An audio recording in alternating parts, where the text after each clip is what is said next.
lot of this isn't going to make sense to you, and I'm sorry about that. I'm just gonna start at the beginning, with the house.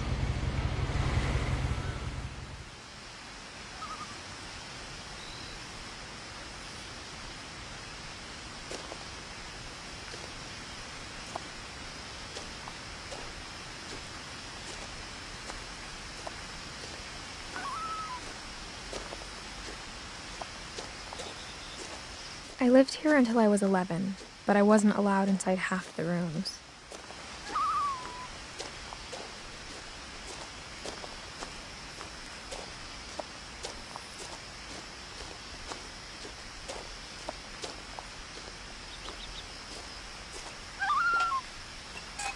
Inside the mailbox were bills from 7 years ago, marked urgent, open immediately.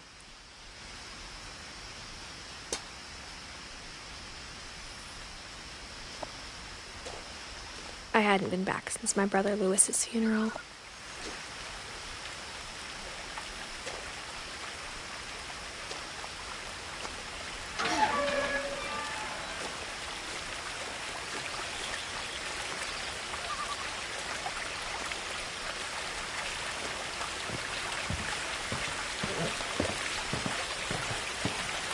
In her will, my mother left me a key, but didn't tell me what it unlocked.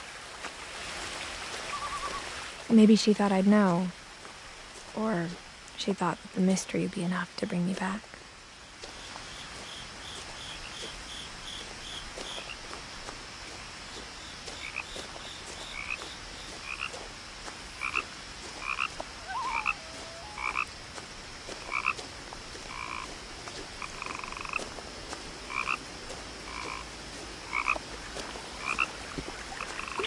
The truth is, even after I inherited the house, I never thought I'd come back to it. But now I had questions about my family that only the house knew the answers to.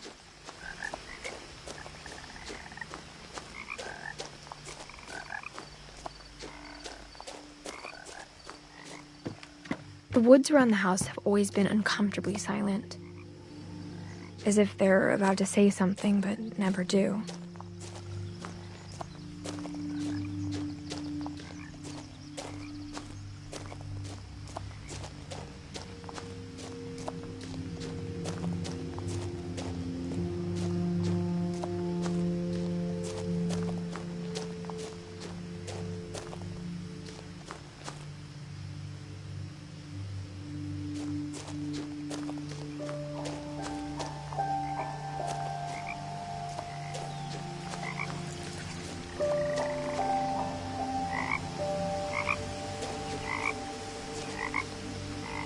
The house was exactly like I remembered it, the way I'd been dreaming about it.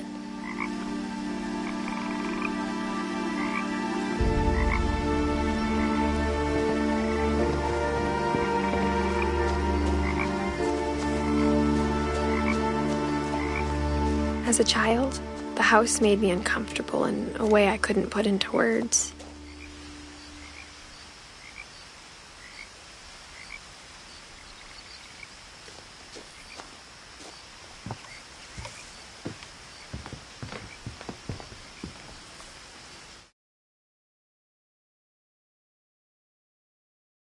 Now, as a 17-year-old, I knew exactly what those words were.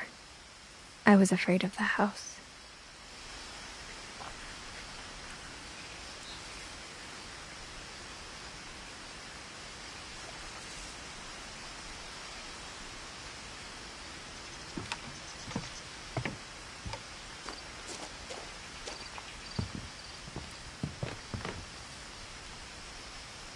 I hoped the key might unlock the front door.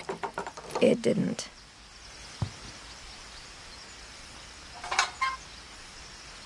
Looking in, I felt like the house itself had been waiting for me.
Crawling through the doggy door used to be a lot easier when I was 11.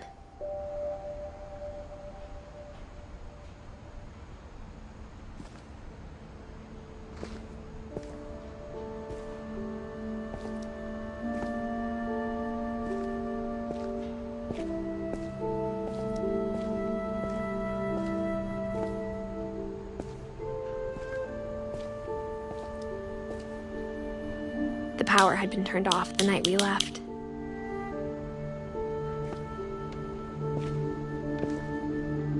For the first time in years, I felt like I was home.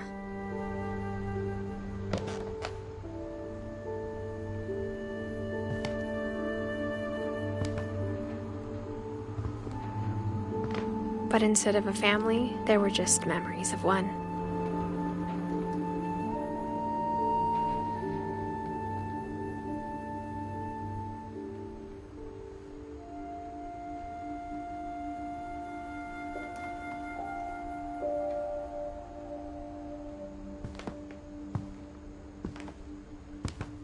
Like how only one restaurant would deliver to our house, so we had Chinese a lot.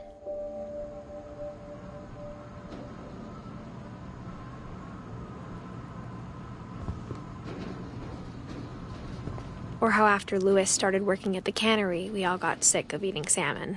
Except our cat, Molly.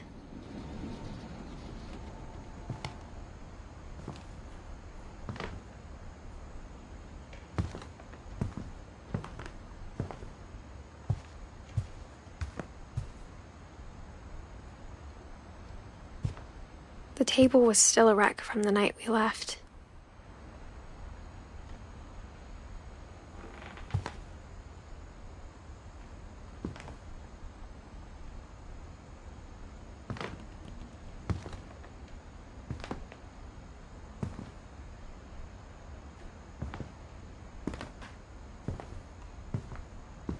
My mom was the only one of us who could imagine Great-Grandma Edie living in a nursing home. It was like a bomb had gone off, killing everyone but sparing the furniture.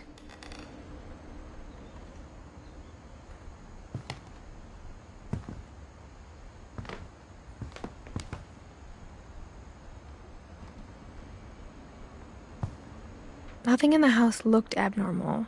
There was just too much of it, like a smile with too many teeth.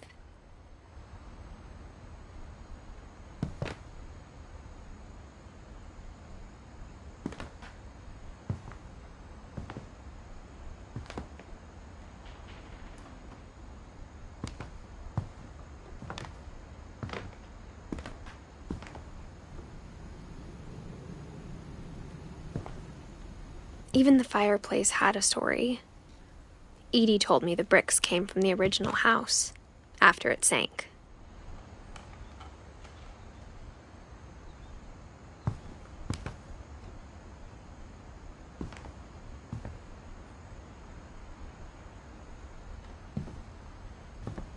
Mom always told me to stay out of the basement, so I wasn't too surprised when the key didn't fit.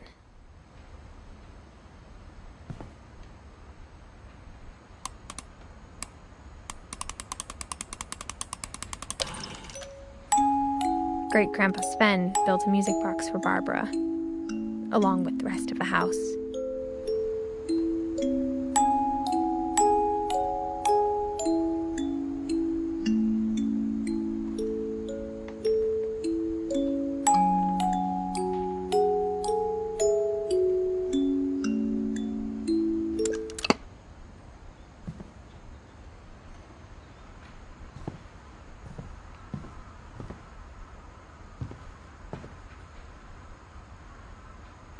A lot of things got left behind in the whirlwind of that last night.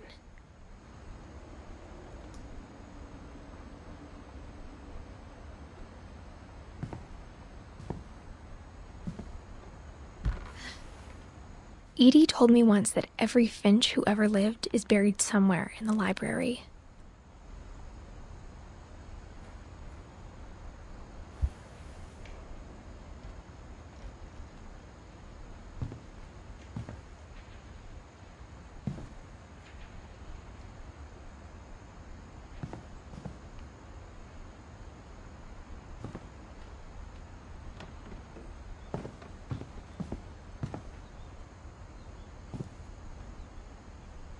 After Milton disappeared, Mom sealed up all the bedrooms. Then Edie retaliated and drilled peepholes.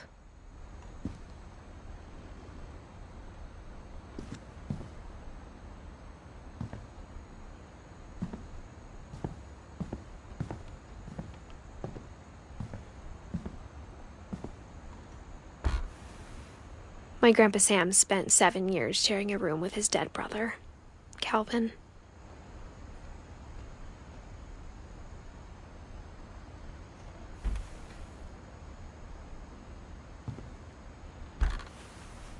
As a kid, I just assumed every house had peepholes and sealed rooms you weren't allowed inside of.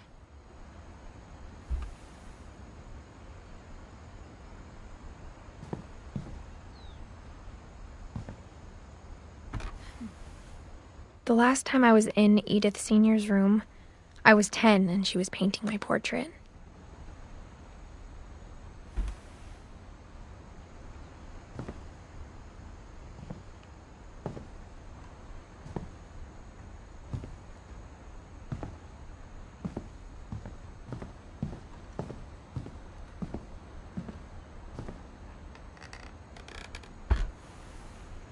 Molly always seemed like a girl I could imagine being friends with, if she hadn't died in 1947.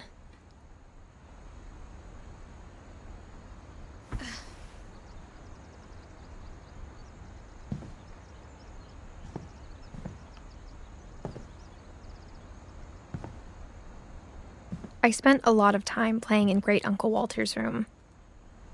I think my mom sometimes regretted not sealing it up.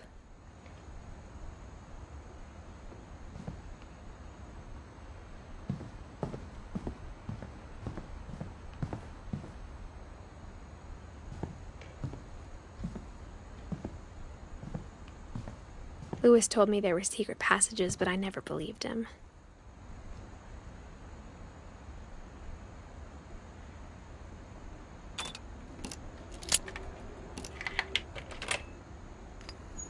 Turns out, my mom was really good at keeping secrets. Now it was time to find out what my mom had been afraid of.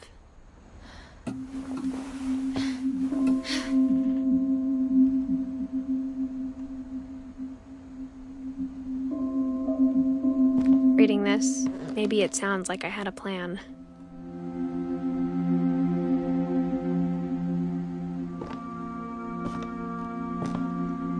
But I had no idea what was behind that door.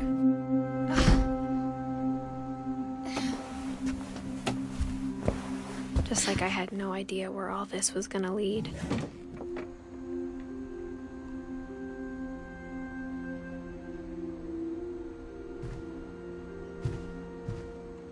I grew up looking at Molly's room through the peephole. Molly's gerbil had a tiny bedroom with its own even tinier gerbil cage.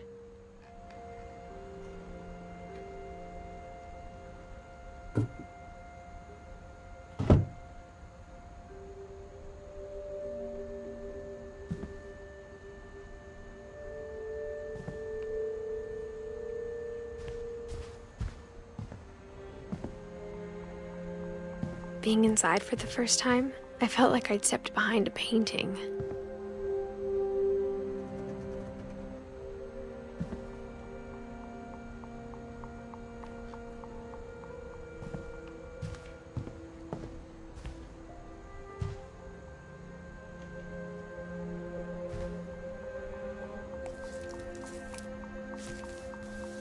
December 13th, 1947. Dear Diary, I'll be gone soon, but I wanted to tell somebody about what's gonna happen. It started when Mom sent me to bed without dinner. I woke up and I was starving, so I looked around for something to eat.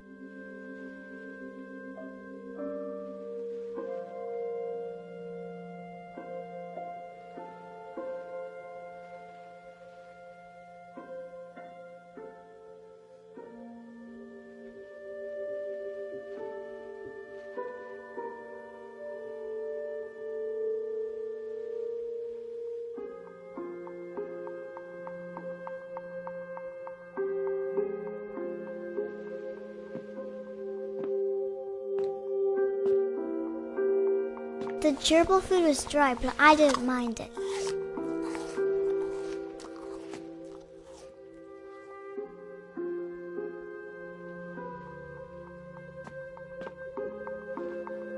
My Halloween candy was all gone.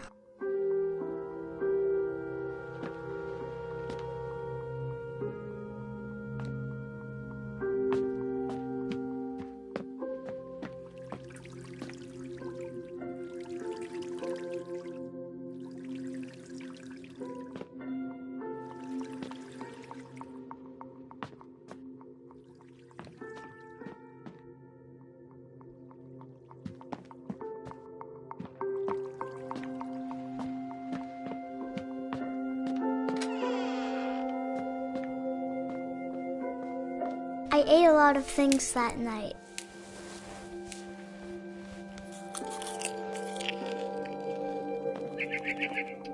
I kept eating and eating.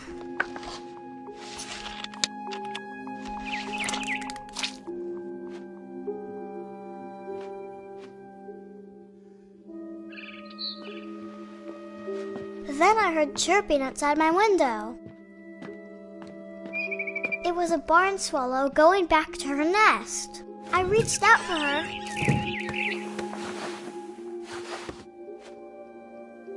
And suddenly, I was a cat. I tried to be quiet, but the bird was really scared.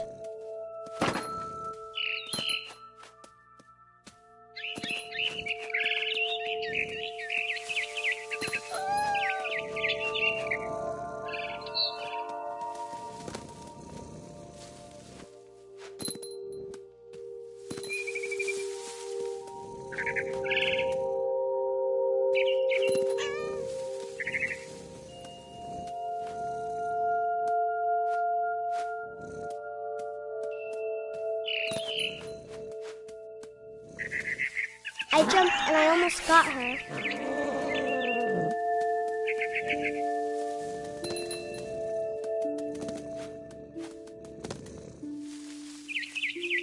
I could tell she was getting really tired. Now I was up in the big tree. I promised Dad I wouldn't climb it anymore.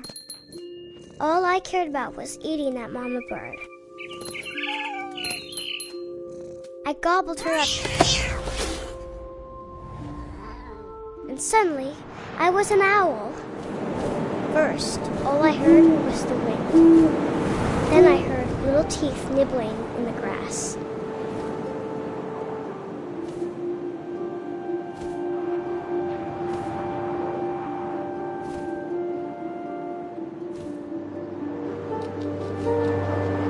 Rabbits.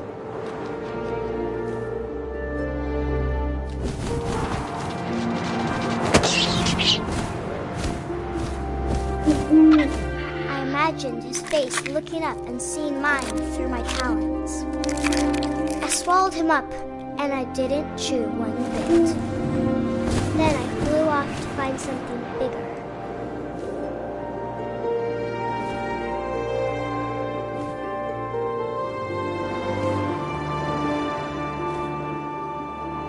A mama rabbit.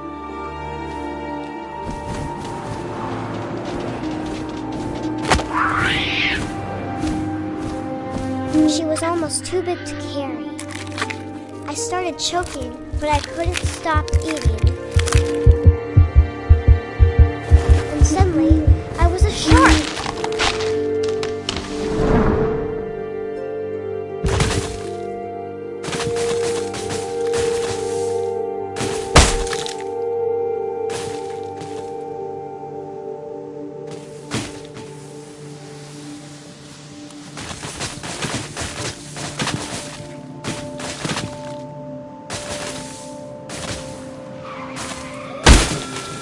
I rolled off a cliff and into the ocean.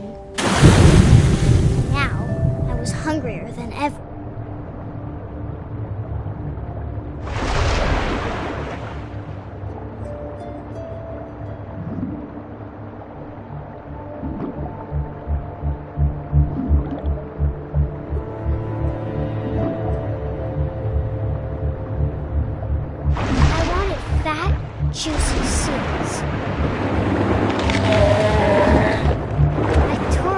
flipper, and it tasted really good.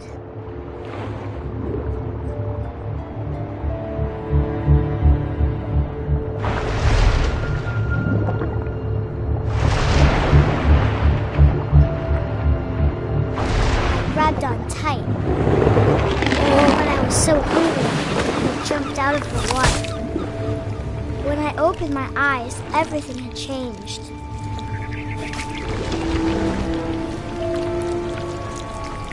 Now I was a monster, and I smelled people like me.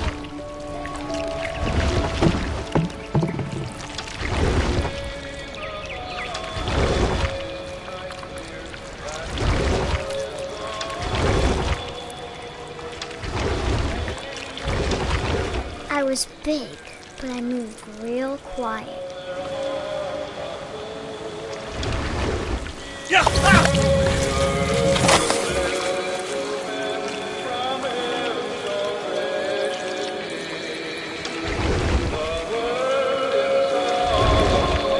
I wanted to stop, but also I didn't.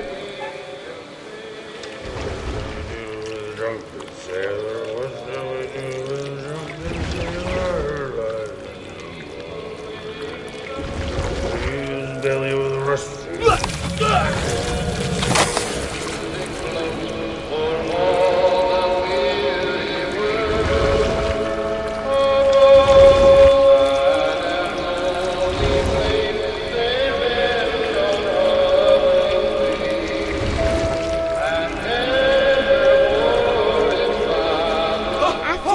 Passenger, I was still hungry. And across the water, I smelled something new. Something I had to have, so I swam towards it.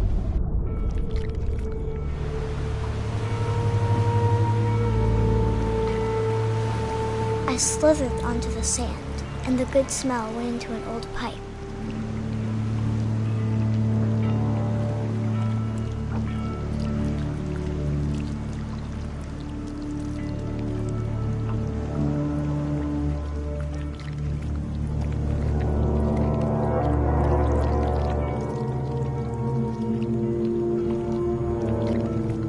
I got closer and closer.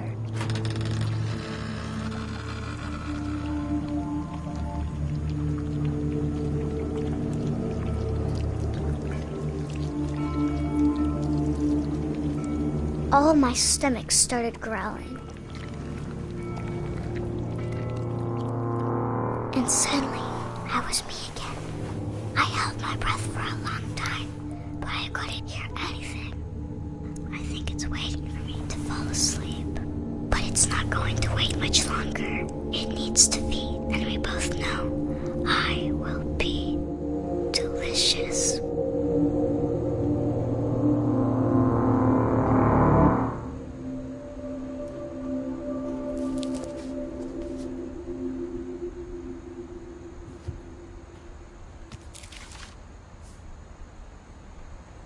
I'm not sure if I believed all of that, but I'm sure Edie would have.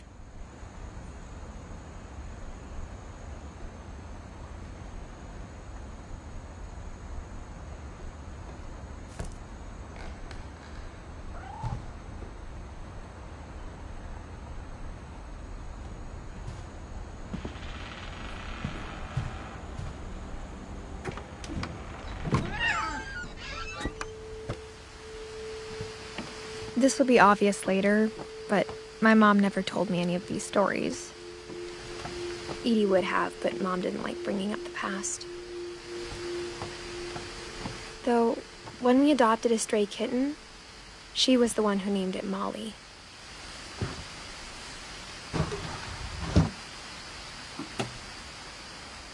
I spent a lot of time in Great-Grandma Edie's room.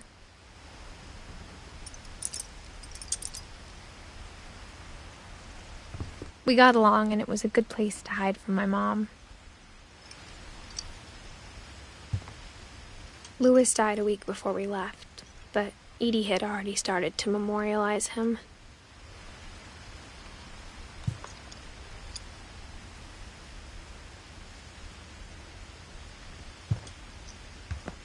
When Edie told people Sven was killed by a dragon, She could also have said he was building a dragon-shaped slide that collapsed.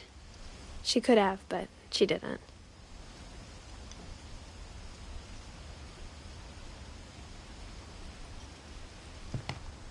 Even in her 90s, sometimes Edie seemed a lot younger than my mother.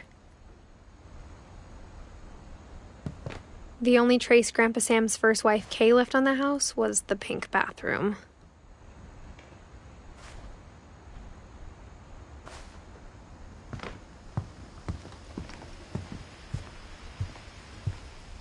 Her room was like a museum.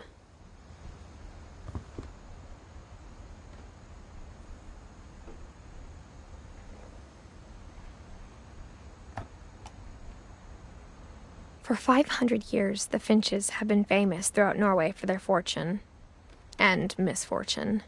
Odin Finch buries the latest victims of the family curse, his wife Ingeborg and their newborn son, Johan.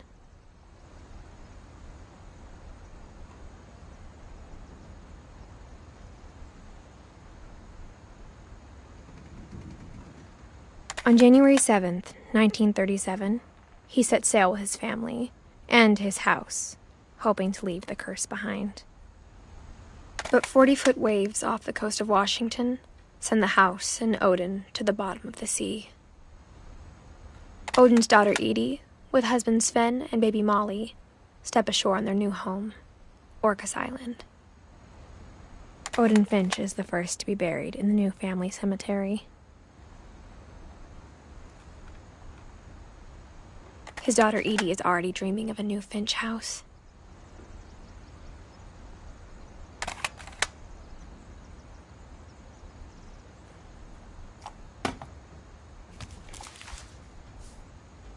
Whatever's wrong with this family, it goes back a long ways.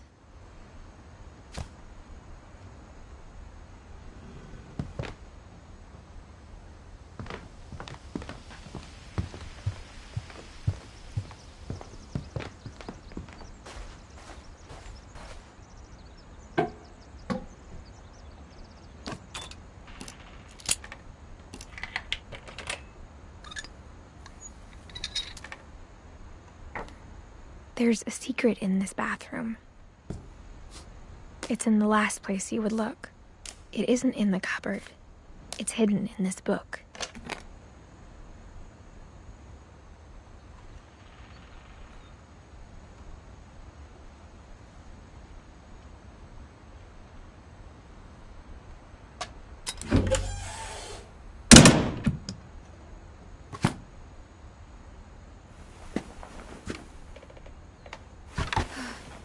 Sven gave Sam an old camera he'd refurbished. He never put it down.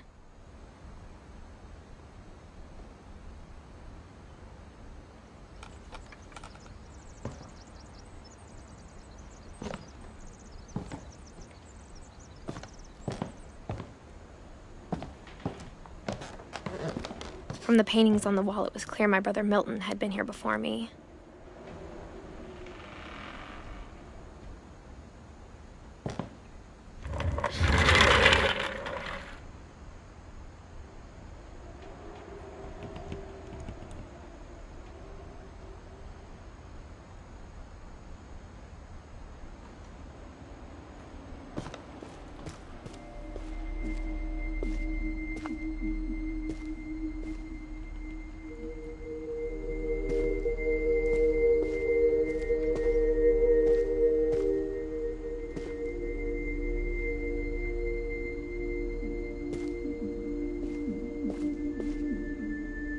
I knew Grandpa Sam had a twin.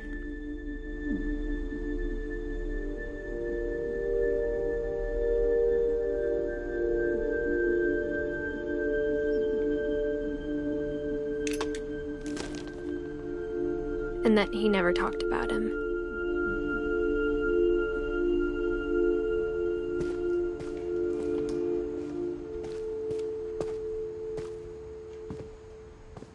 I guess my grandpa didn't like history any more than my mom did.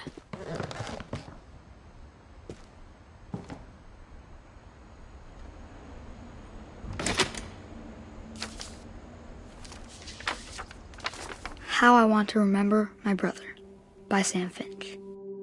The thing I remember is that when he made up his mind, that was it. My brother said he'd die before he ate another mushroom. And he did. At Barbara's funeral, we swore we'd never be afraid again. And he wasn't. I think Calvin always wanted to fly. Sam! Calvin! Dinner's ready! Coming! But that day, he finally made up his mind to do it. I told him going around was impossible. Maybe if I hadn't said that,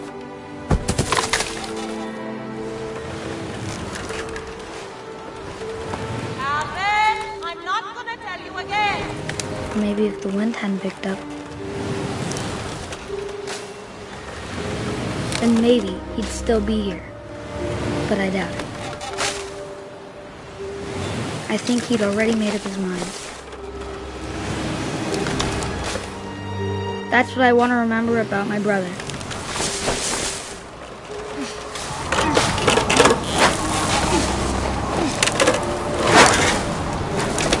The day he made up his mind to fly. And he did.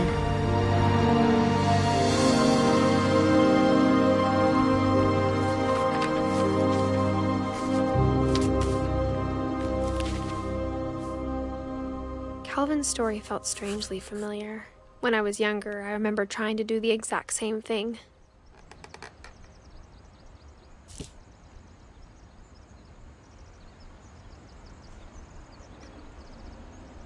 After the funeral, Edie roped off Calvin's half of the room.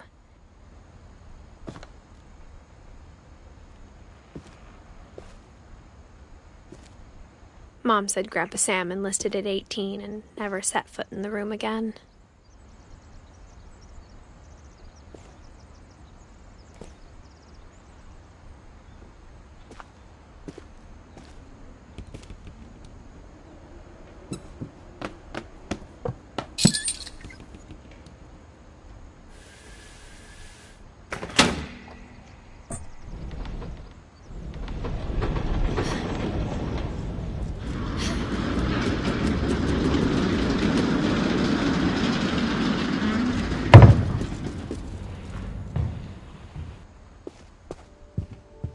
The passages were a pretty tight fit. They'd obviously been built for smaller hands and bellies.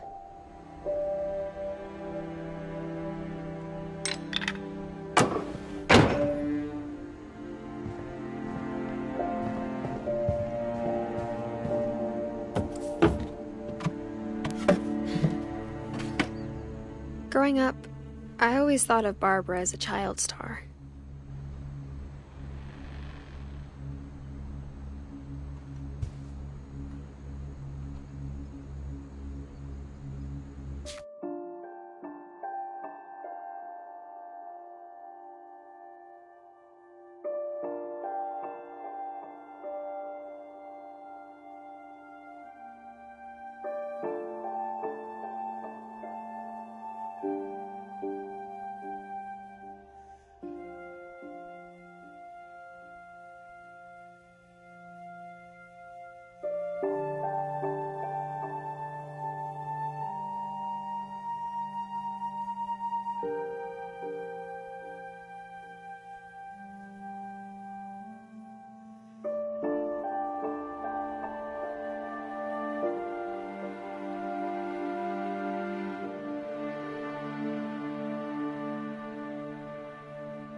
I never thought about how hard it must have been for her afterwards.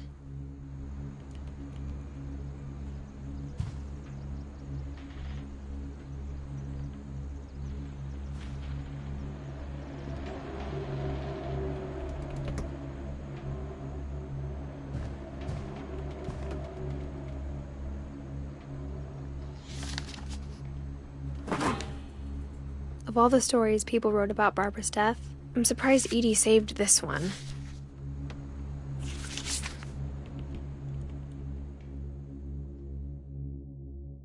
Old Jack here with another ghastly tale inspired by America's most unfortunate family.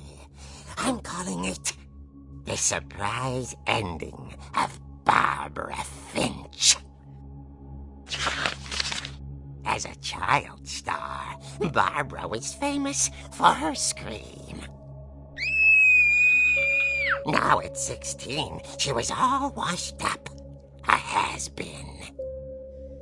But in a lucky break, she'd been asked to perform her signature scream at a local convention for monster movie fans.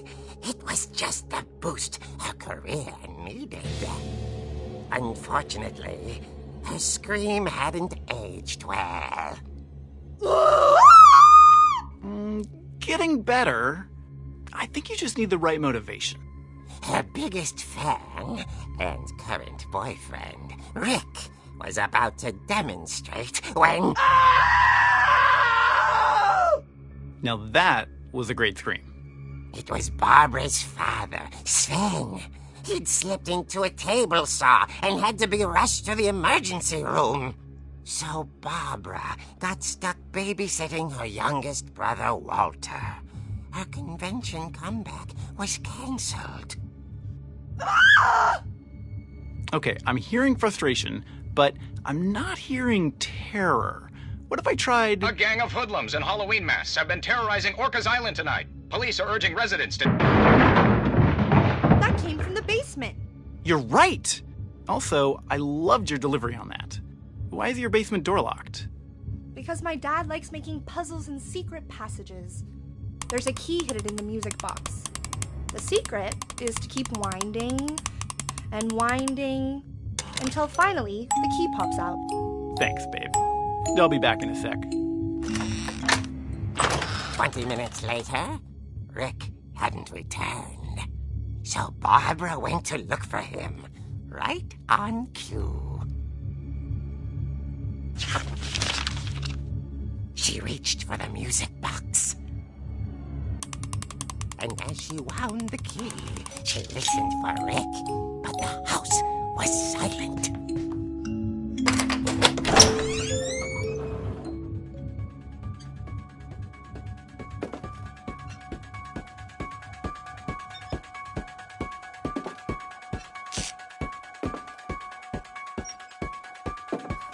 She found Rick's crutch and imagined the worst.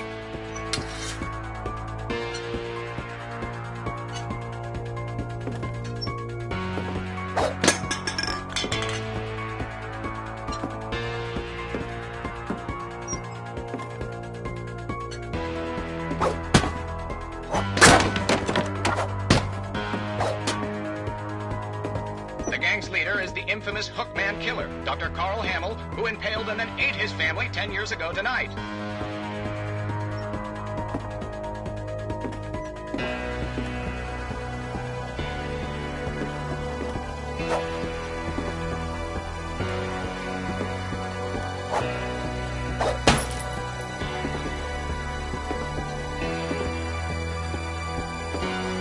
The old fridge rattled and grew still. Oh dear! Oh! Rick? Barb, relax. I was just trying to scare you to help you find your scream. Well, I'm not scared, Rick. I'm furious. Then act furious. All I'm getting from you now is that you're hurt and confused and She threw him out, but she kept a little something to remember him by. Barb, have you seen my other crutch? And she was still holding it when she fell asleep watching the late picture show. Hours later... Barbara! Walter, what's going on up there? Ah! Okay, I'm coming up, but if this is a trick, you're dead, Walter.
Walter had vanished, but his bedside radio was still on.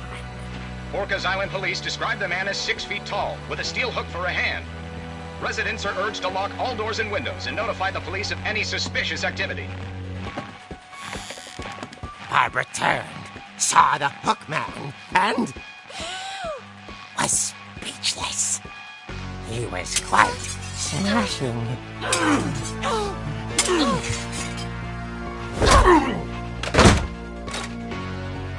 And finally was, he couldn't get enough of Barbara.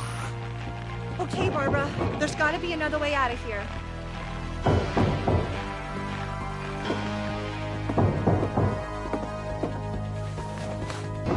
That night, she played her part beautifully.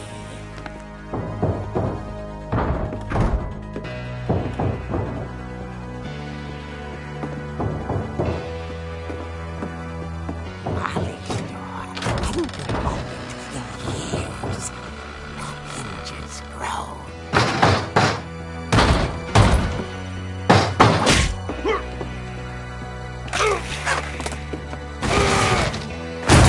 He wasn't moving, but she sensed the story might not be over yet.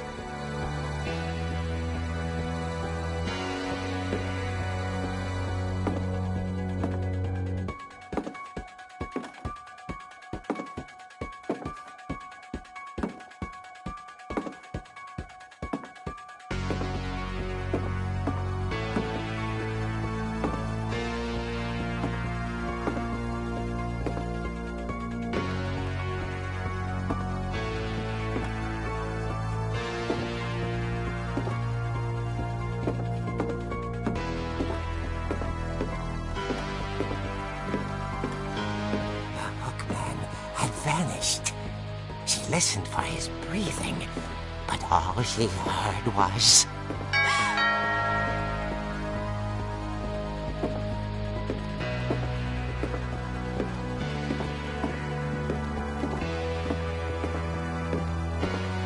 Someone at the door was dying to speak to young Barbara. At the door, she heard whispering. Was coming from inside the house.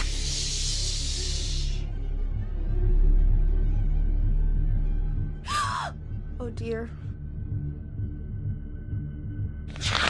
Surprise! Bravo, Barbara! You were wonderful. The monsters had come to surprise her. For Barbara, it was a dream come true. Then she saw what kind of monsters they were, and she realized what was about to happen. She was going to be famous. And with her final breath, Barbara Finch gave the performance of her life.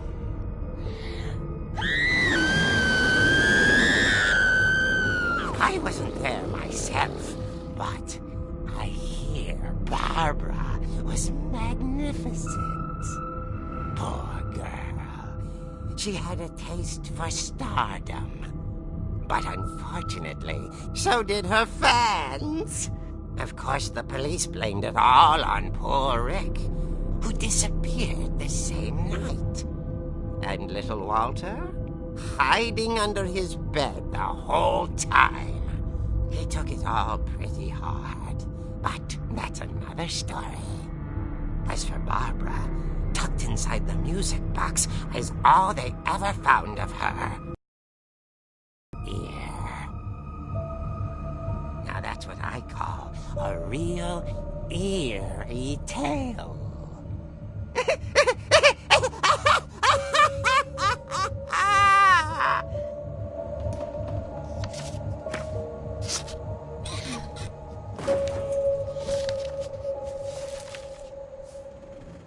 Edie told me all Barbara wanted was to be remembered, as absurd as that comic was. Maybe what Edie saw was a happy ending.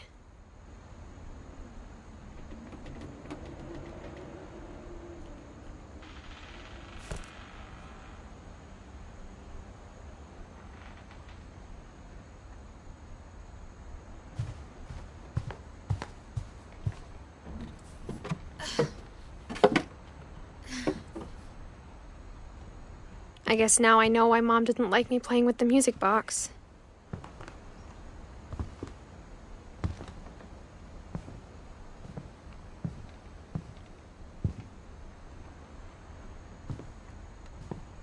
Whenever people ask me about my family, the first thing they always want to know about is Barbara.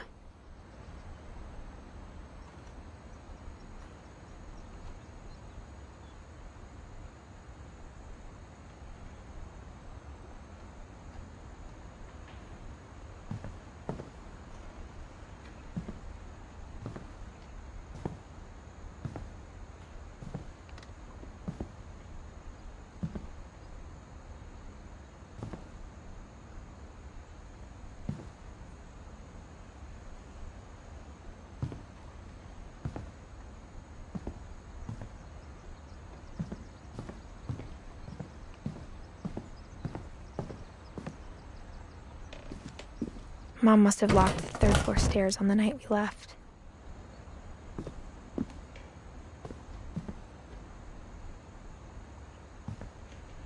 Edie's father, Odin, built the original house.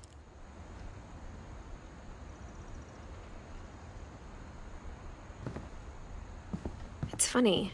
All those times I played with the music box and never found the basement key.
Mom said the basement was off limits, unless I wanted another tetanus shot.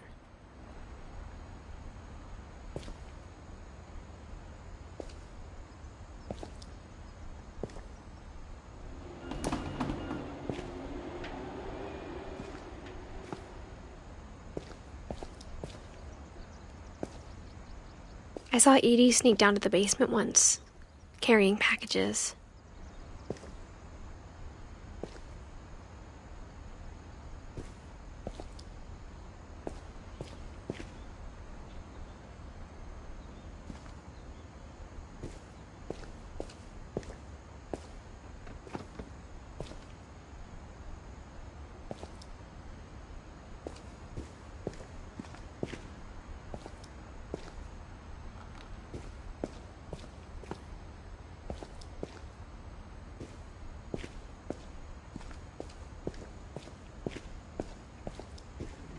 I thought maybe she was hiding presents.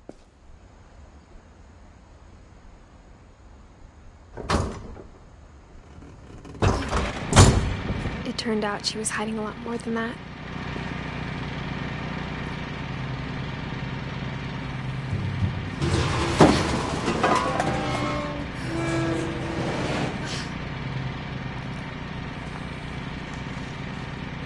I remember asking Mom once about where Walter had gone.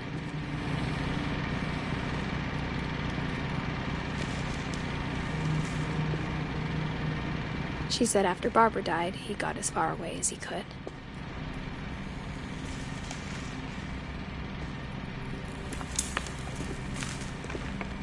If there's a pattern in all these stories,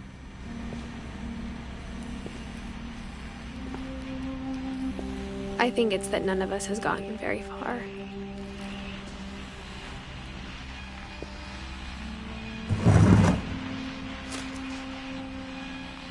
Goodbye, everyone. I can't believe I've been down here for 30 years. On that first day, after the shaking started, I didn't think I'd survive a week.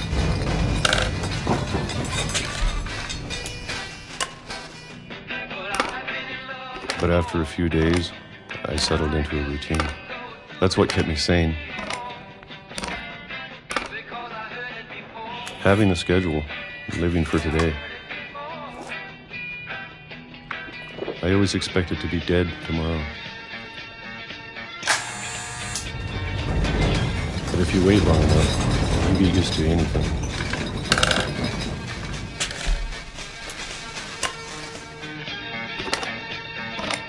Even a monster on the other side of the door starts to feel normal. Almost friendly.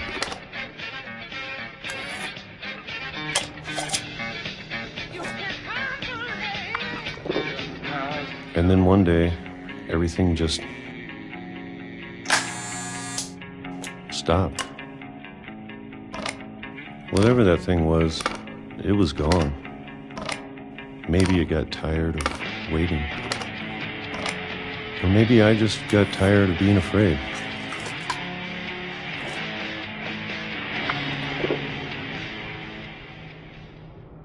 It's been a week now, the longest in 30 years. I'm done waiting.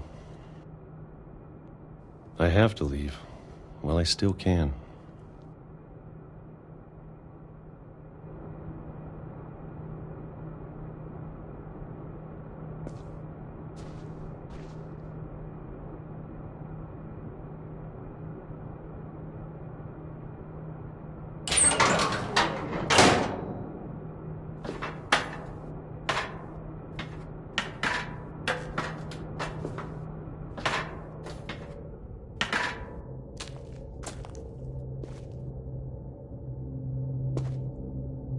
I know it's out there, somewhere. Whatever killed Barbara and Molly and Calvin. Maybe this is all a mistake. But I need to stop living the same day. Even if it kills me.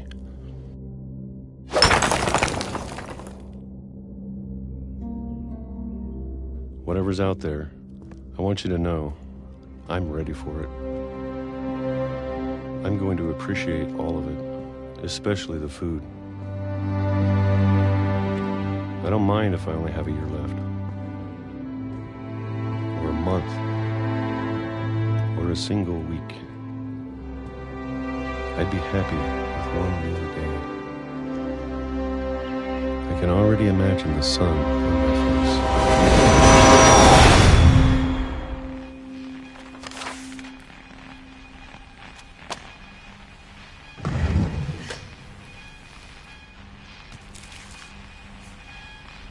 Walter died when I was 6. I can't believe my mom never told me he was down here.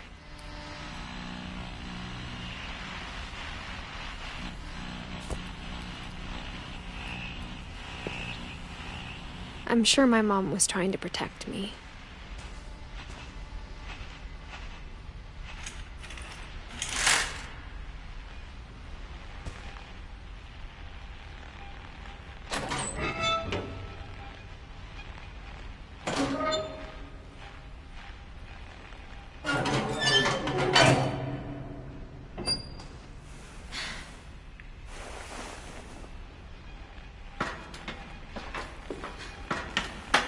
Maybe she was afraid I'd end up like Walter.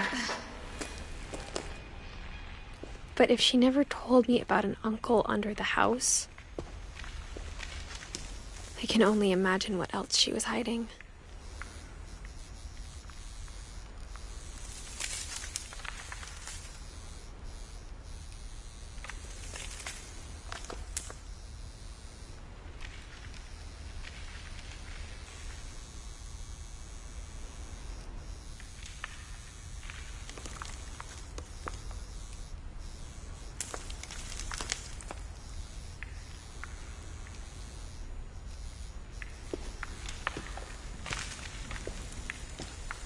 I don't want to make the same mistakes she made. Trying to bury something that's still alive.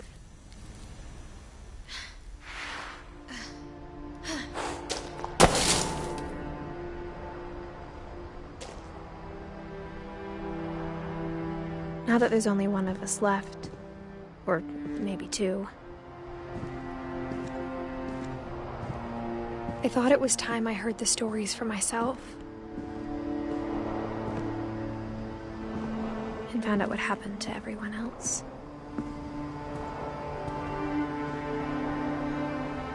But now I'm worried the stories themselves might be the problem.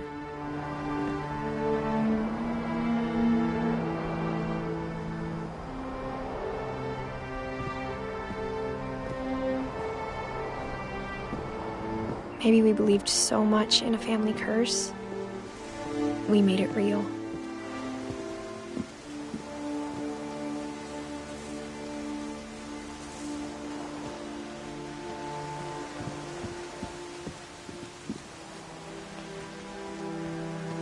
I don't know if I should even be writing this.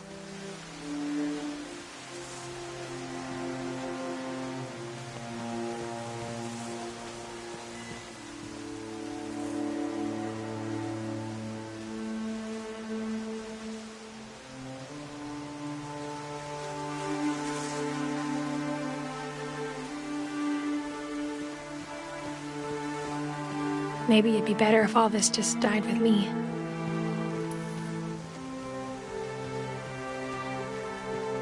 But I thought you should know about your family.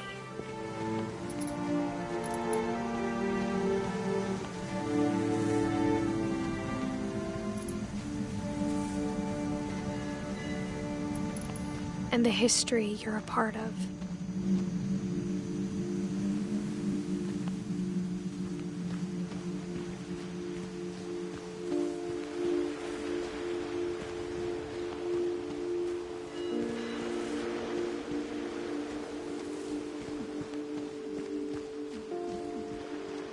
Though to be honest, I feel as lost as you probably do right now.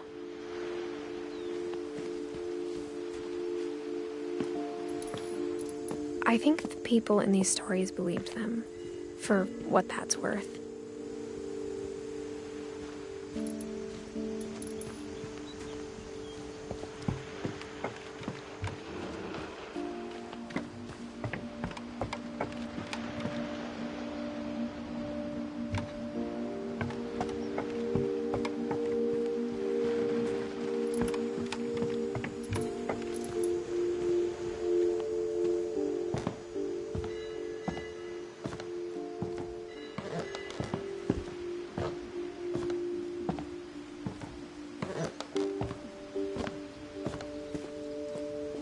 And when you look at the house, that history of imagination and stubbornness and madness, any of it seems possible.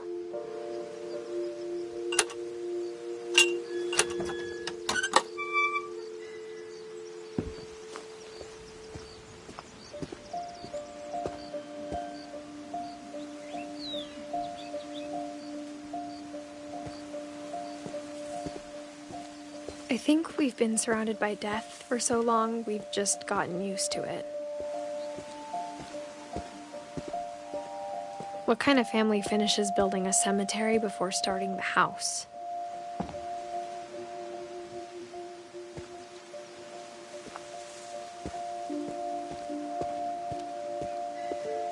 It's embarrassing for me to admit this, but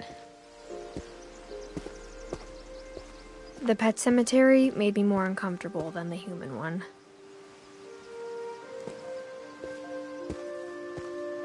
Three of the gerbils were mine, and 2 had been my fault.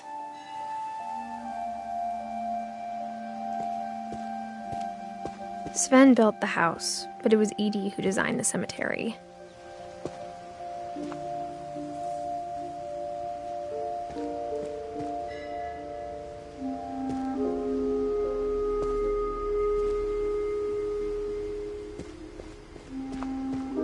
I'm sure Odin's monument had been Edie's idea.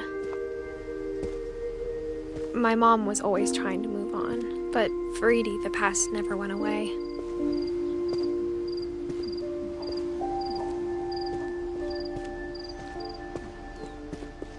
She could see it poking out of the water at low tide.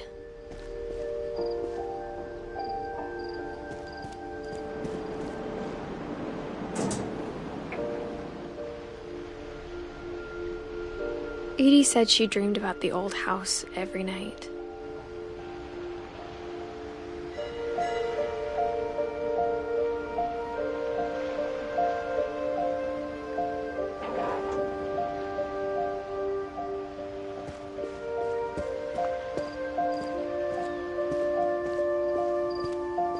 Edie's side was always easier for me to understand. But the older I get, the more I can see where my mom was coming from.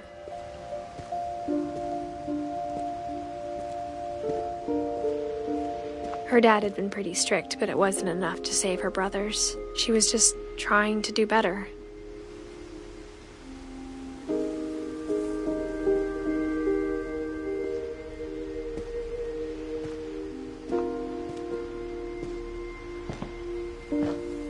She lost 2 of her brothers, just like I did.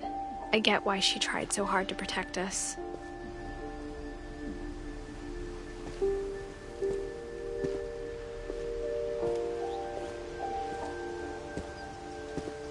There's so many things I wish I could ask my mom now.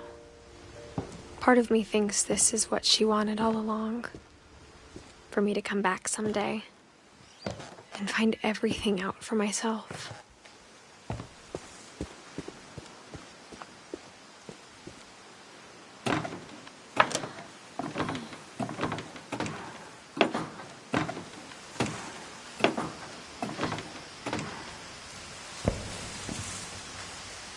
But looking back on it now,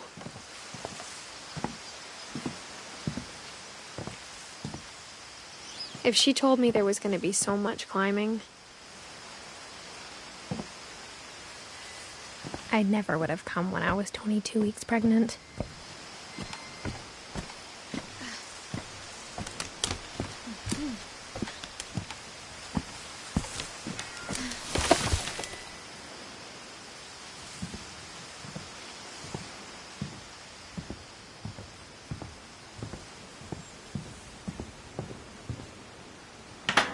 I never met Grandpa Sam, but I think he and my mom had a lot in common.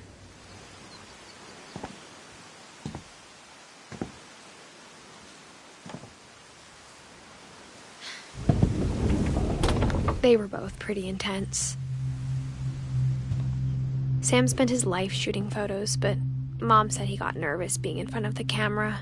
I guess we're all afraid of something.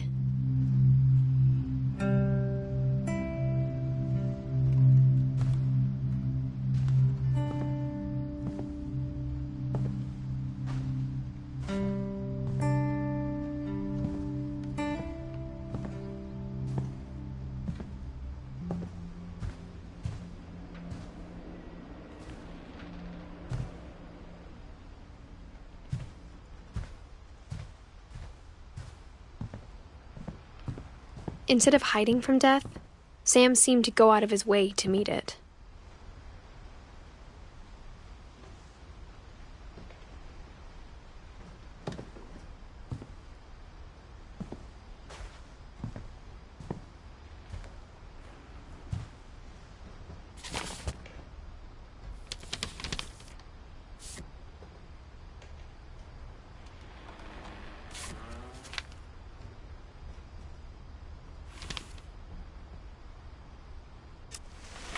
Dawn, I promise, you'll never forget this weekend. Yes, sir. Perfect. It's gonna rain the whole weekend, isn't it? I will never forget this weekend, Dad. That's okay, got it. I'm gonna take some pictures, okay? Just be careful. That camera's older than you are.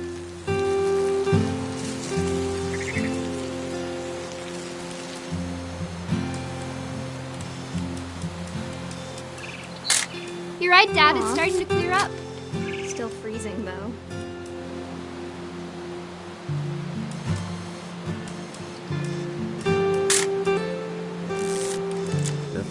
not have drunk all that coffee.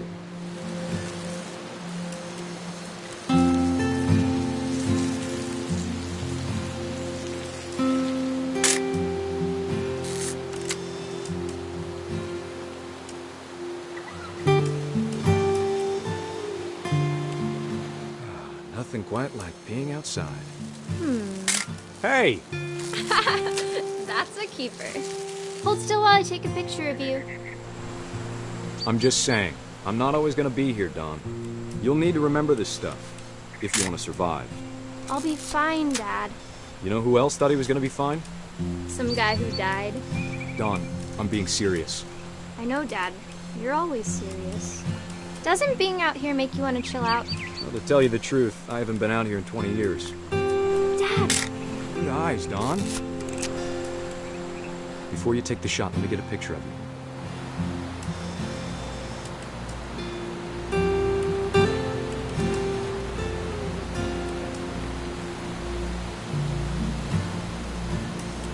Dad, I... Just breathe. Turn off your imagination. Focus on your target.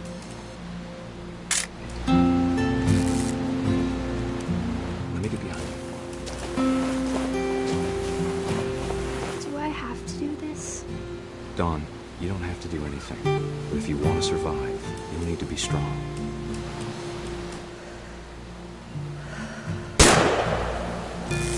Great shot, Dawn!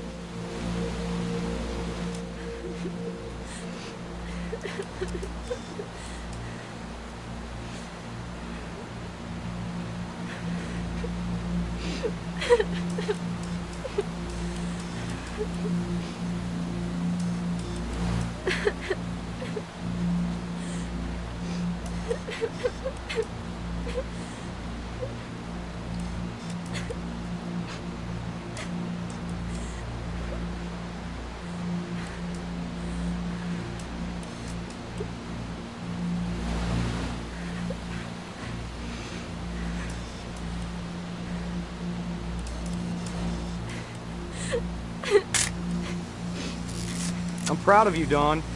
Always remember that, okay?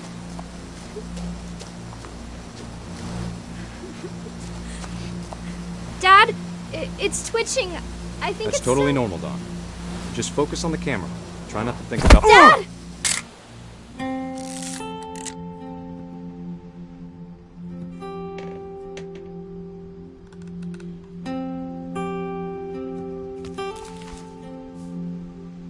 Of all these stories, that's the one I wish most that my mom had told me.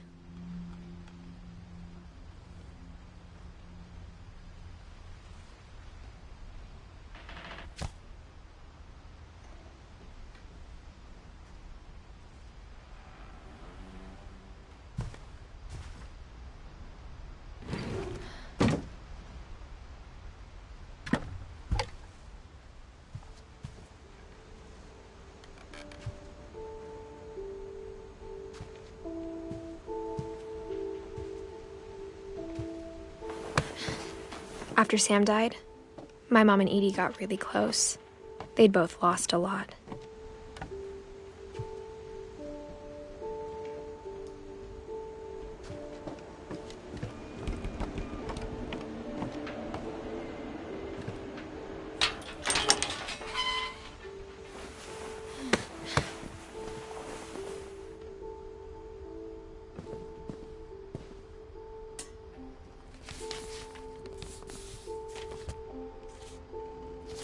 Dear Kay, do you remember the way Gregory used to laugh when he thought he was alone?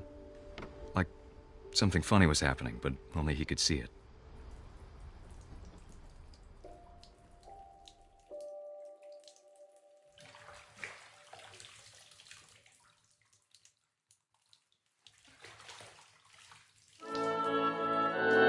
I think he saw things the rest of us don't.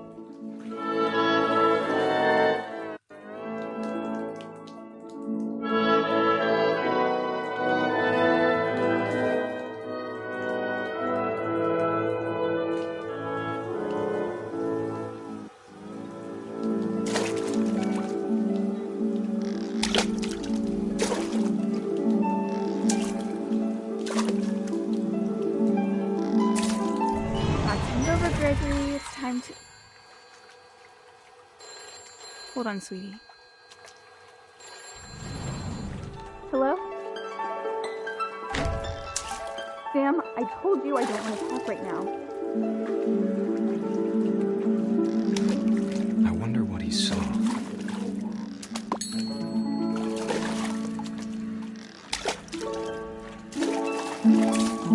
What his world was like.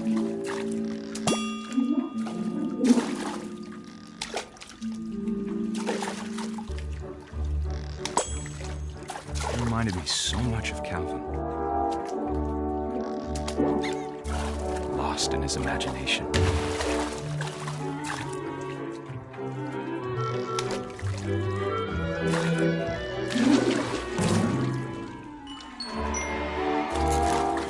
I know how silly it sounds.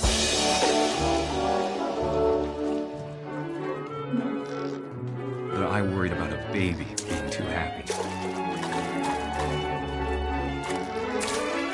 I feel him slipping away. Sorry about that, Gregory. I know you did everything you could. Maybe if I hadn't called that night. Damn it. I wish he could have told us about the world he saw.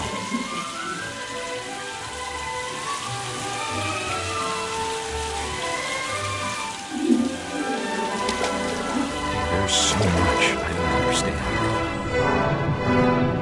about Gregory. About everything.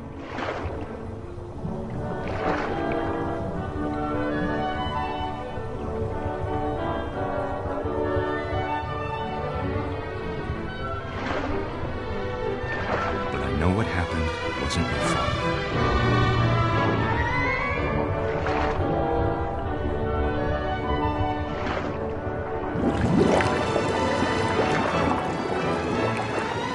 I'm sure he's happy. And he'd want you to be happy too. Good luck, Kay. Love, Sam.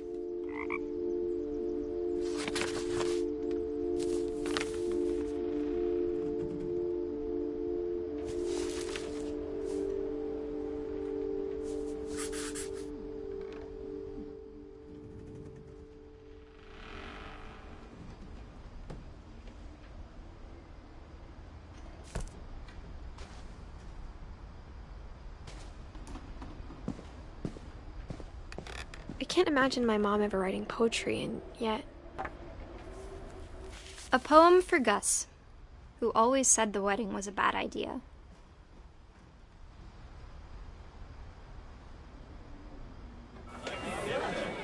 Our father never hit us kids, at least not very hard, before the day my brother said with teenage disregard that he'd be dead before he'd see a wedding in our yard.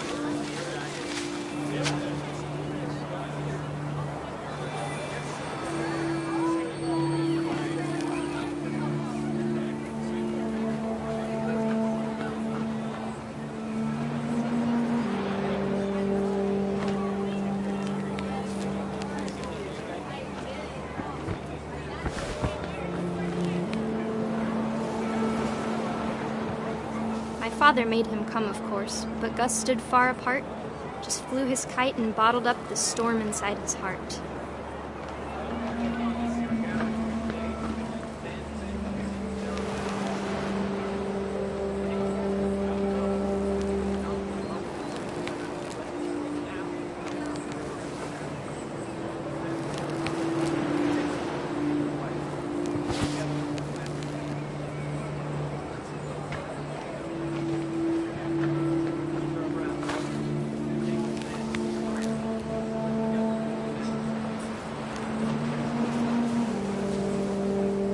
I tried to talk him out of it, but though he'd never met her, we don't need a stepmom were the words that I now pronounce you husband and wife. You may kiss the bride.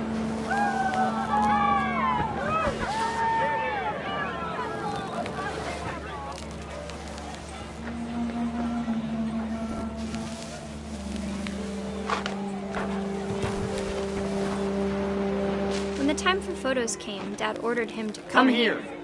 But Gus declined, and as a sign held up his middle finger.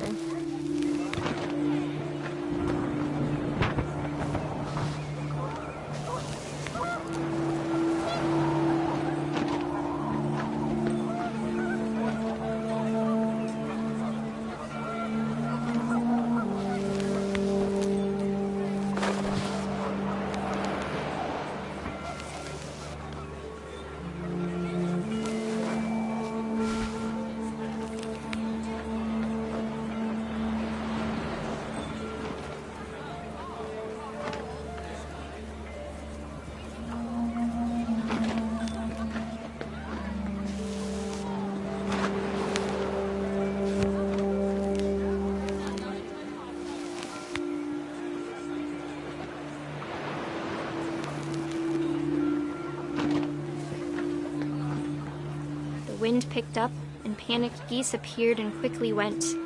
But all the humans did that day was go inside the tent.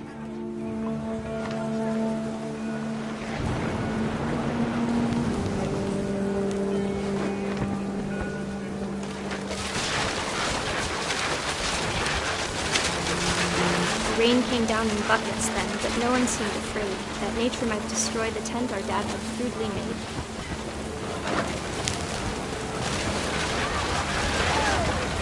Thunder sounded much too close and full of angry power. But all my father said to this was, "Make the music louder."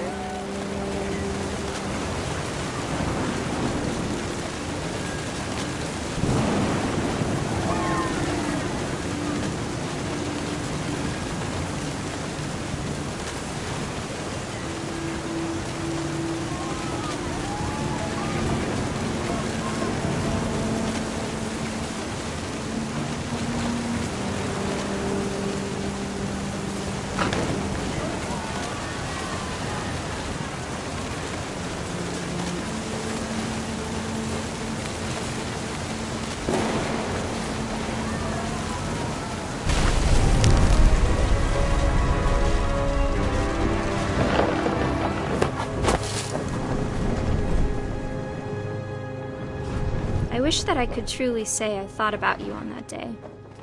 Out there on the beach alone, just you, the wind, the sea, and foam. But I didn't, until we found you.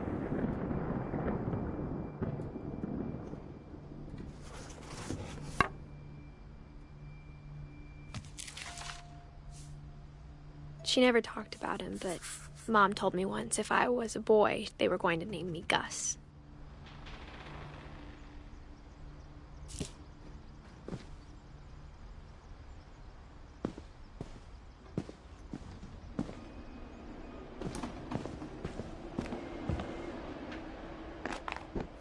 My mom moved up to the loft after her brothers died.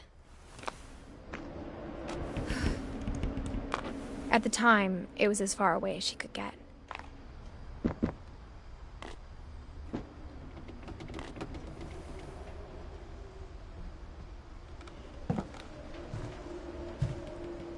Religion was another thing my mom never talked about, but I think it helped her a lot after her dad died.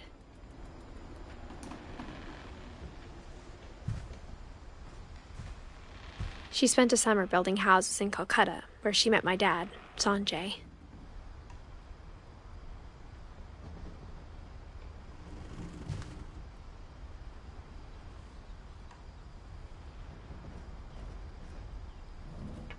My mom moved to India a week after graduation and got a job teaching English.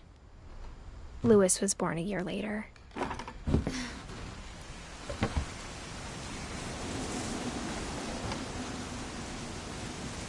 When my dad died, I don't think Mom knew where else to go. I'm sure Edie was happy to have her back.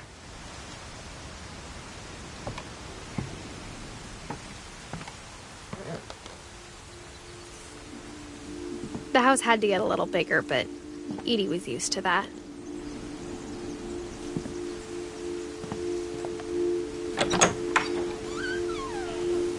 And for a while, things were good, almost normal.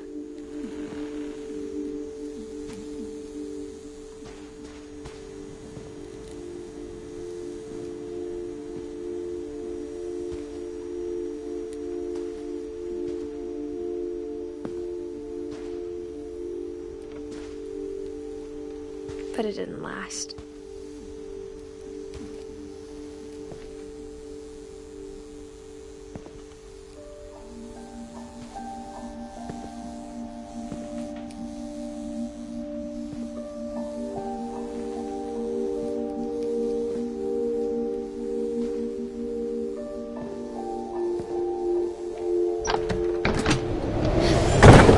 The beginning of the end was Milton's 10th birthday, when Edie gave him a castle.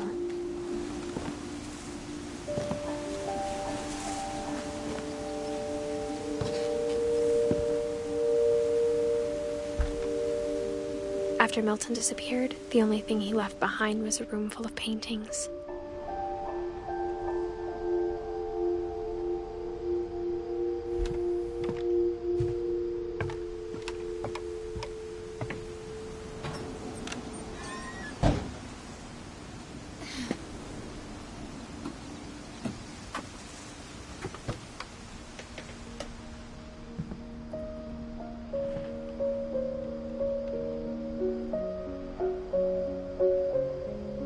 I think Edie was happy to finally have another painter in the family.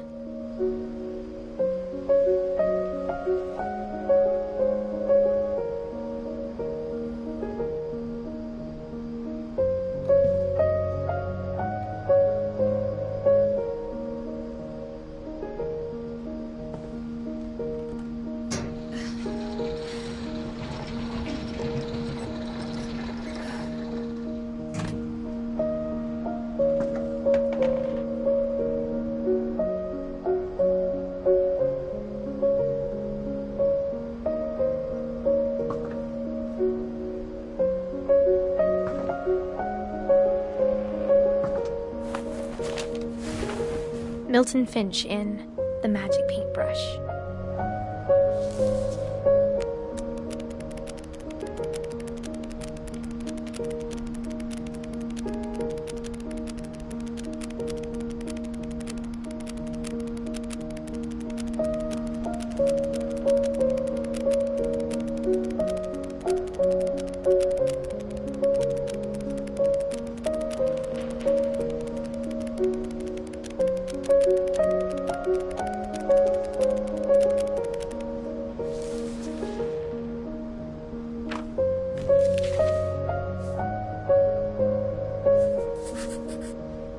I was 4 when Milton disappeared.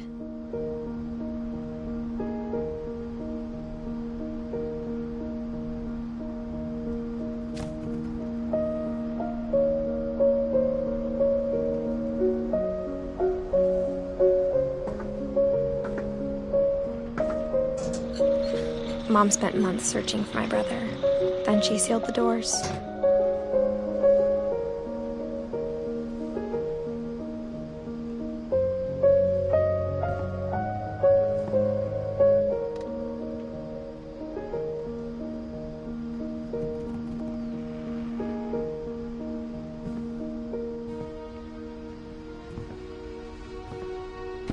Whatever Milton had found in the house, Mom didn't want it getting out.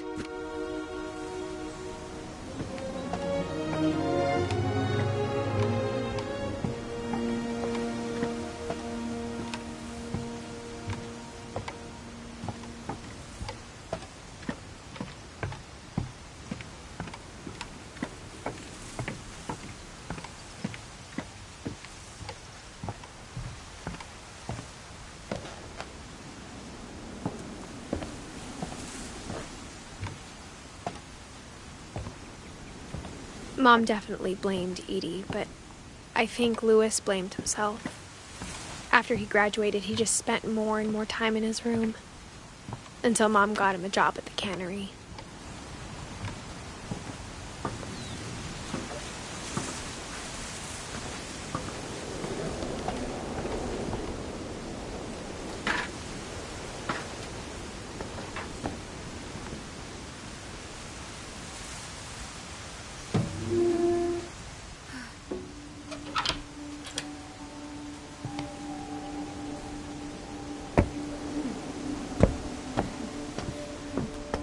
Louis's room smelled very, very familiar. That part of him lived on.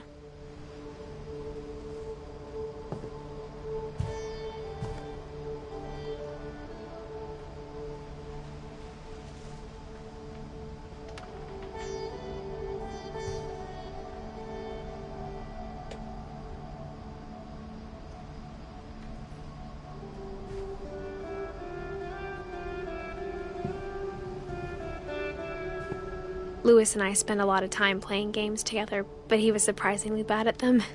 He died a lot.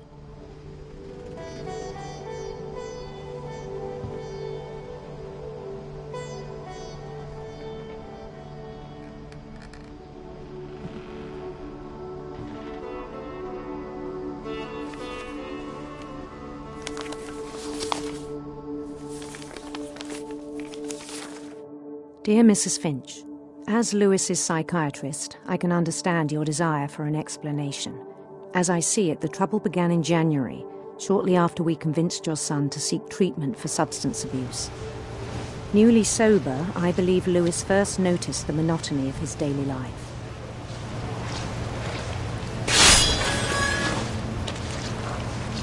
He kept working at the cannery, but he withdrew part of himself. In our sessions, I saw the same behavior.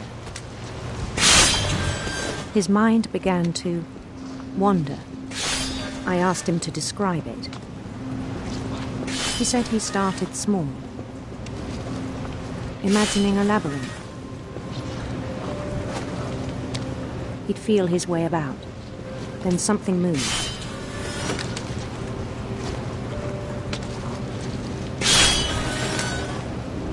Bats and toads.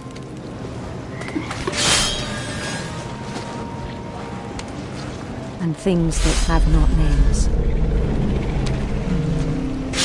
He knew it was all in his head. But he took it very seriously. I had hoped he'd find himself.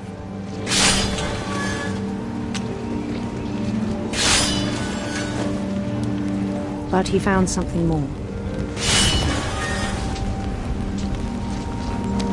I worried about him then, daydreaming at the cannery. I spoke with his boss. But he said Lewis had become a model employee. Methodical, tireless, focused. Like a whole new Lewis. So I let him go on.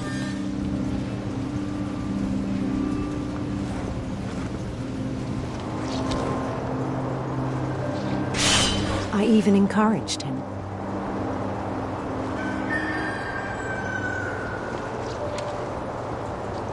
It seemed very promising at first.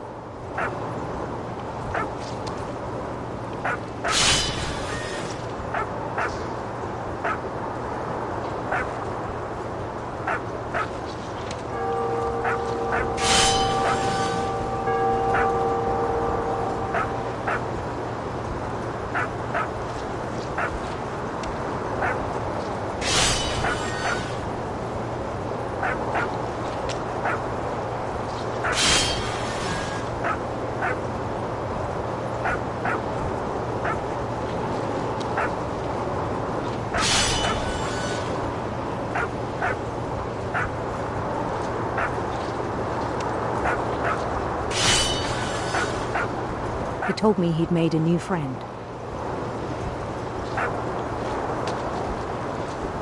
On the edge of a city he named Lewis Topia. He built the city up slowly, brick by brick. Then he made musicians.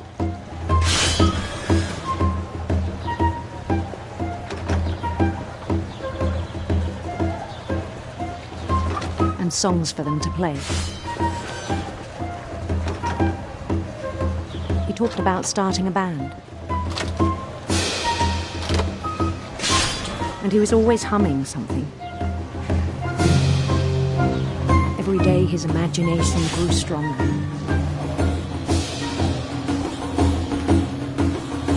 He no longer spoke at the cannery. But his chopping was as reliable as ever. Then one day it struck him that all the cheering crowds, even the stones under his feet, were all in his imagination. So he could do whatever he wished.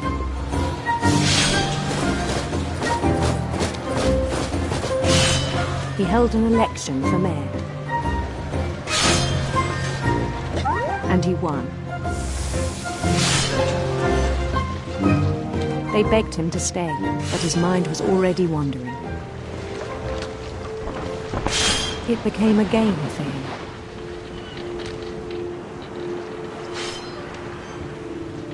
He'd conquer a city, then immediately push on. New Louisville. St. Louis. He started drifting away from our reality.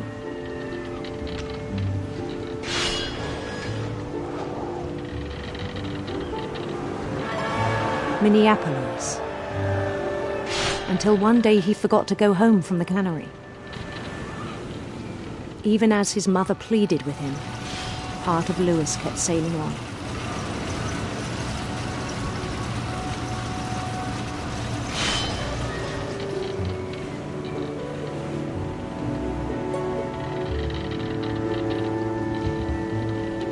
In Louisburg, he heard rumors of a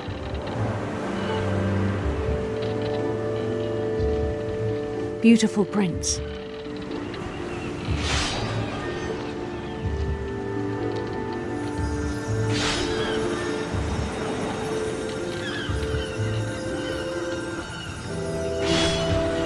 The prince was on his own quest for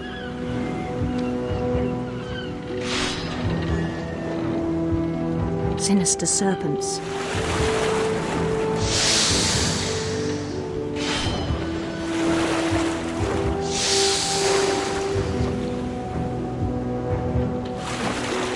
He followed the sound of his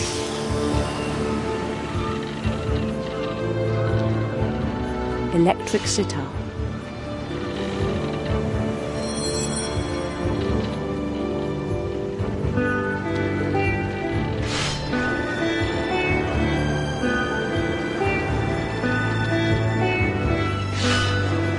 His chase led him to a golden palace east of the sun and west of the moon. Even then, his logic remained sound. He knew the world was all in his imagination.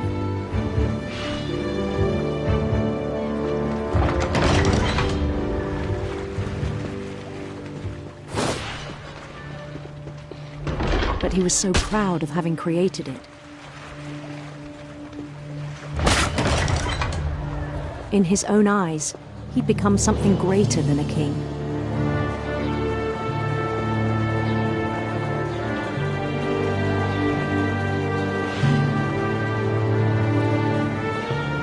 For someone who'd never known success in the real world, I think it was overwhelming.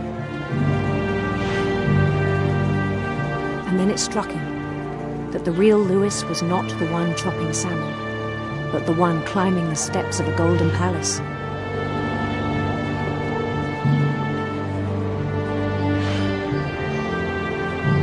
My imagination is as real as my body, he told me. It was hard to argue with him.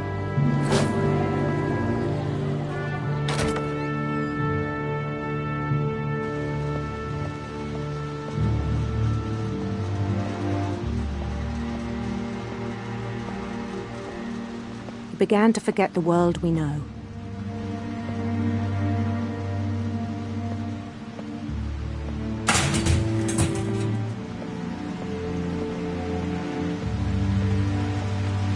I think it pained him to remember Louis, the cannery worker.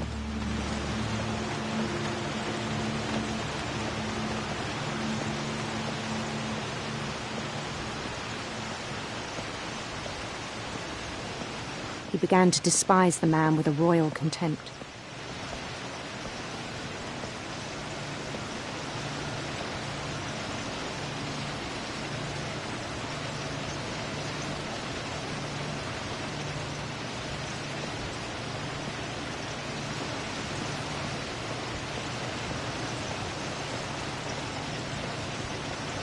I still thought I could save him.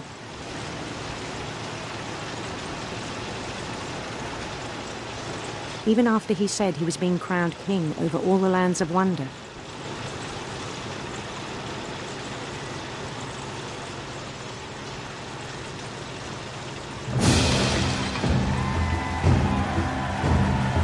palace would be packed with his companions.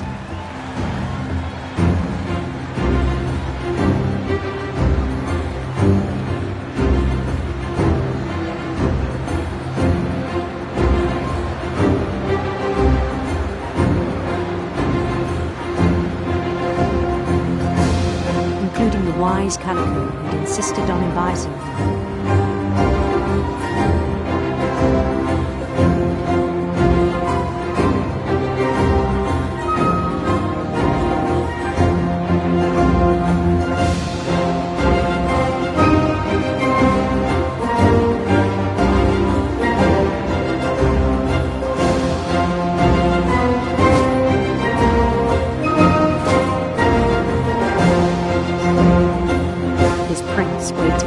Holding his crown.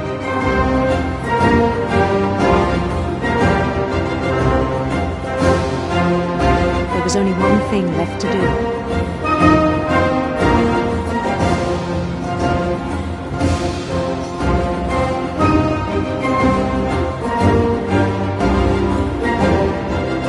Bend down his head.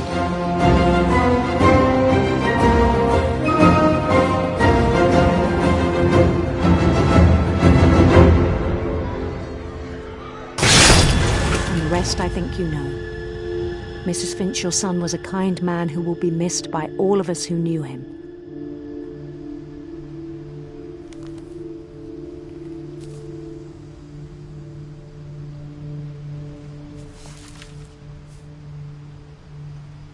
My brother was really cool. I wish you could have met him.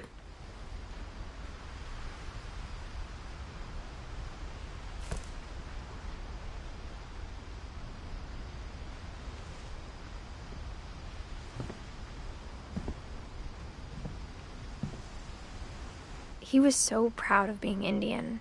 I think for him, it was a way to be something other than just a Finch.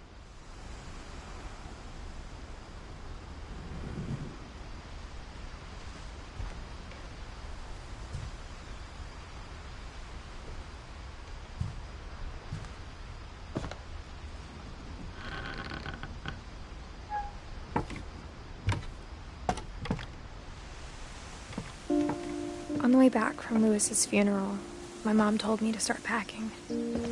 She waited until the day before we left to tell Edie.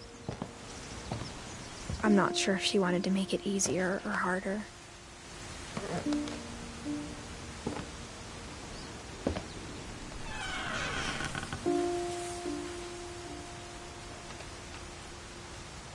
I wish we'd stayed.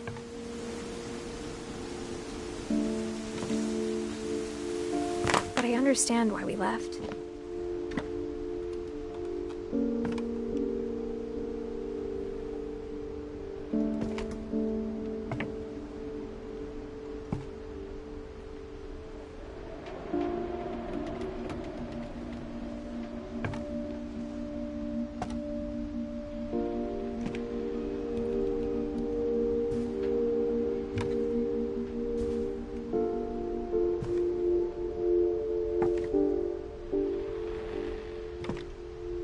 My mom ended up leaving everything behind.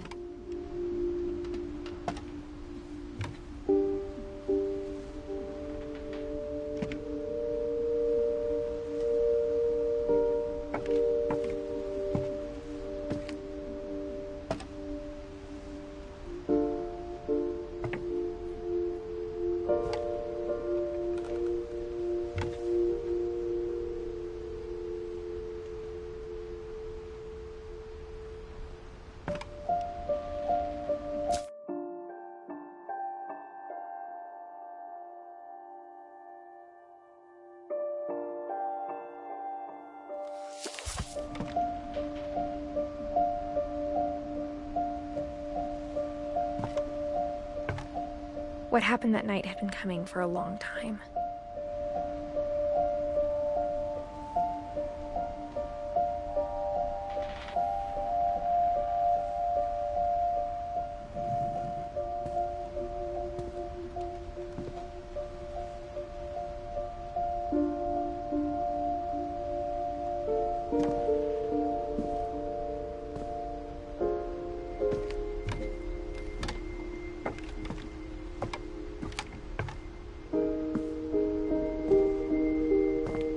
Maybe it should have come sooner.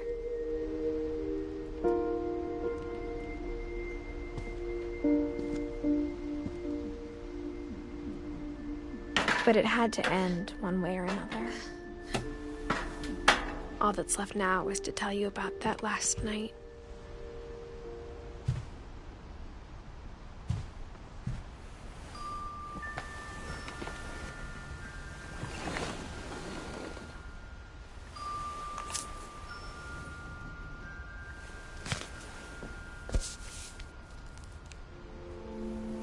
That whole last day, Edie just watched us pack and didn't say a word.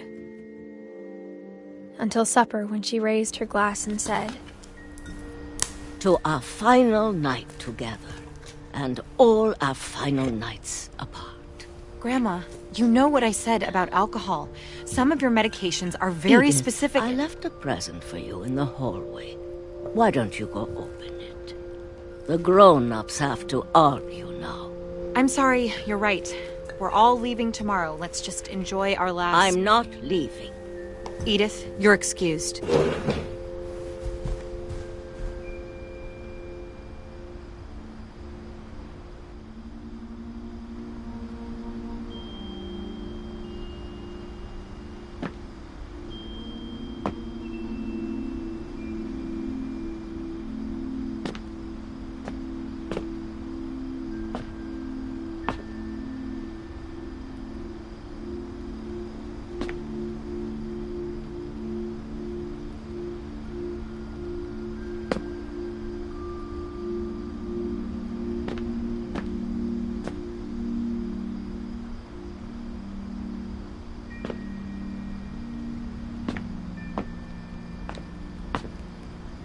The power had been shut off that morning, but Edie always had plenty of candles.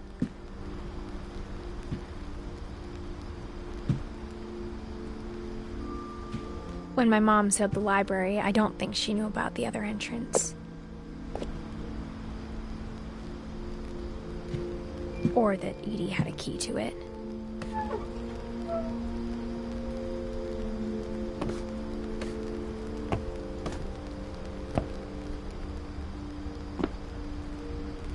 That thing you're afraid of isn't going to end when you leave the house. Edith has a right to know these stories. My children are dead because of your stories. I think it's best if Edith and I leave tonight. We'll have the nursing home send a van for you in the morning, okay?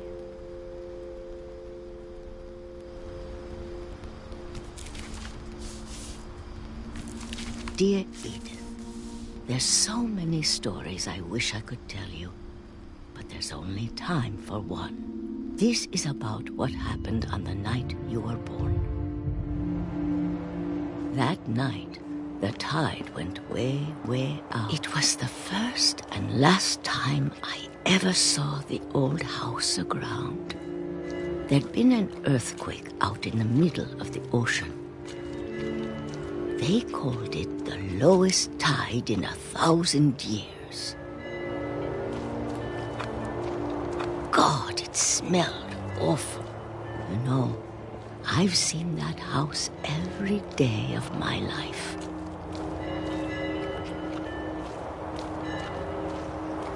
But I never thought I'd go back to it.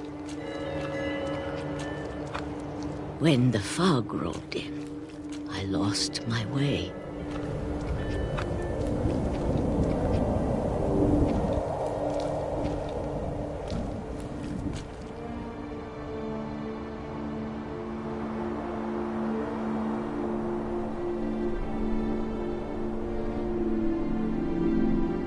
I got turned around.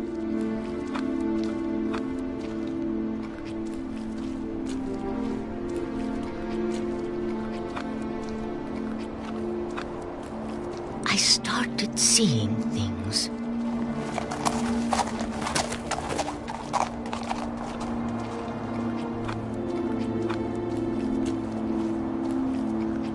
Things I'd forgotten had ever existed.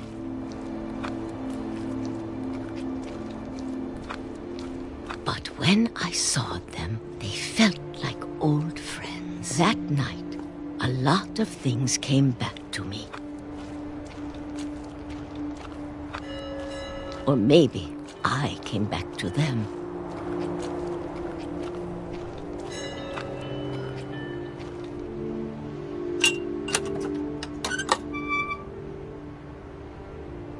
Things I can't explain, but that I need you to try and... Edith, what are you doing in here? It's mine. Edith!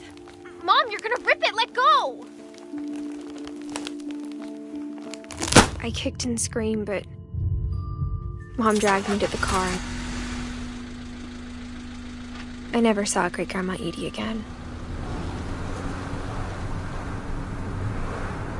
The next morning, the van came to pick her up, but she was already gone. After that, we moved around a lot.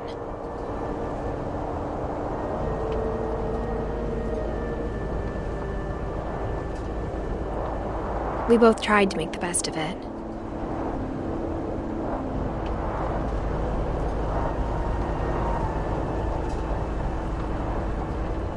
A few years went by.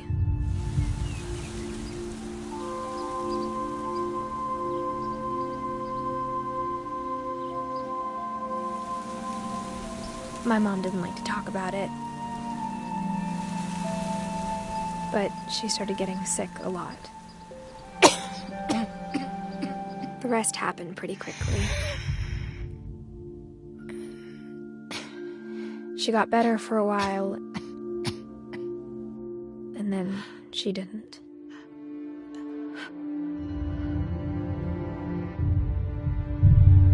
And then I was alone. The last Finch left alive.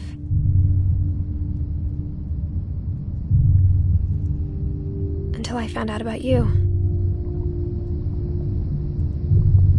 I'm still not sure what to tell you about all this. If we lived forever, maybe we'd have time to understand things. But as it is, I think the best we can do is try to open our eyes. And appreciate how strange and brief all of this is. This journal was supposed to be for you. But now I hope you'll never see it. I just want to meet you and tell you all these stories myself. But I guess if you're reading this now, things didn't work out that way.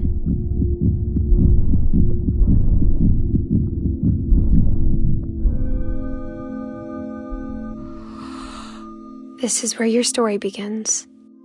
I'm sorry I won't be there to see it. It's a lot to ask, but I don't want you to be sad that I'm gone.